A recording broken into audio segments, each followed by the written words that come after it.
Okay, so today me and Kylie are going to discuss the topic of static and dynamic stretching. So we're going to start up with static stretching. And so we're going to first talk about what is static stretching. So static stretching is when the muscle is brought to an end range and held for a period of time. It's usually held for between 30 and 60 seconds. The muscle is in the state of relaxation. It's commonly used by athletes, patients in rehab and fitness programs. You'll mostly see it with athletes though. And then it can be performed prior to exercise or after exercise. Most commonly, you'll see this exercise being performed prior to the exercise. And then it has been associated with an earlier recovery and improving range of motion. So here's a list of a couple of benefits that static stretching can help with, and it would be relaxation, elongating muscles, improving range of motion, decreasing the risk of injuries, decreasing musculotendinous stiffness, and then releasing stress and tension and increasing blood and nutrient supply. So here's a couple of pictures of static stretching. So this is the stretch that patients will hold, as you can see here, and as mentioned before, it's usually held between 30 to 60 seconds. So there's two types of static stretching. The first one would be active stretching, and that's when the person holds the stretch themselves. And then there's passive stretching. That's when somebody else will hold it for them or any type of external force. All right, now we're going to talk about some dynamic stretching, which is slightly different than static stretching. So there's also two types of dynamic stretching. It can be active or ballistic stretching.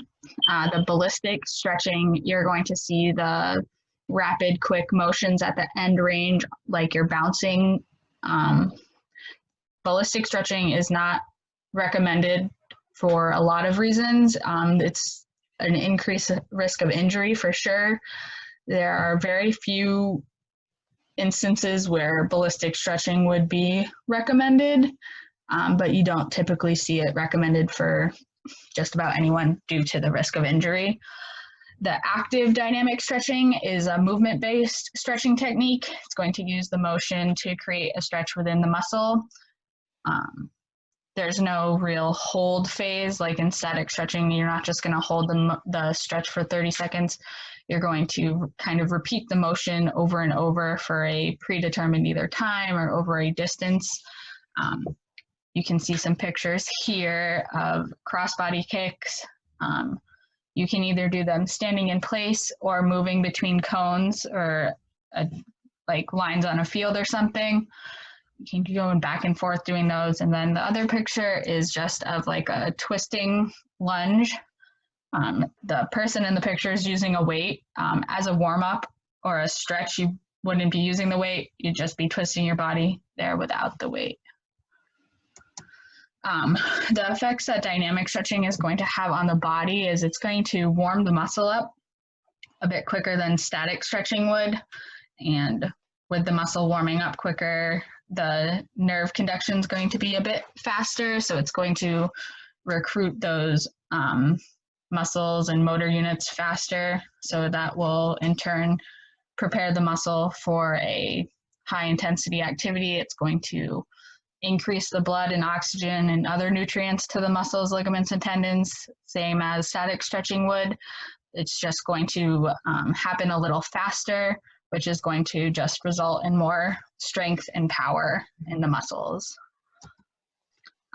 So dynamic stretching would be most beneficial as a warm-up to a sporting event. So for like the really athletic population, you wouldn't necessarily do a dynamic stretching warm-up just to go take a walk.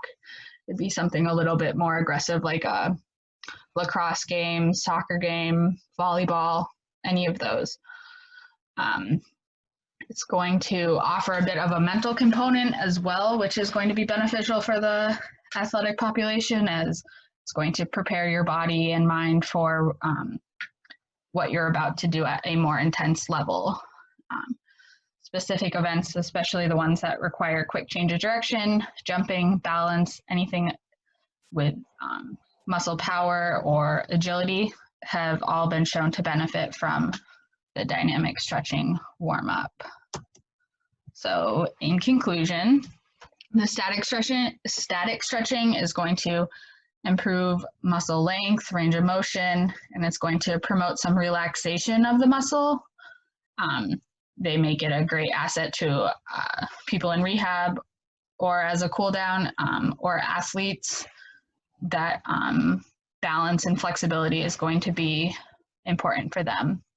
And dynamic stretching, it's going to get the muscles up to a working temperature quicker, which will in turn improve muscle performance and power, agility, and balance activities. So that's the dynamic stretching is going to be more for athletes right before like a intense competition. And these are the references that we used for our presentation.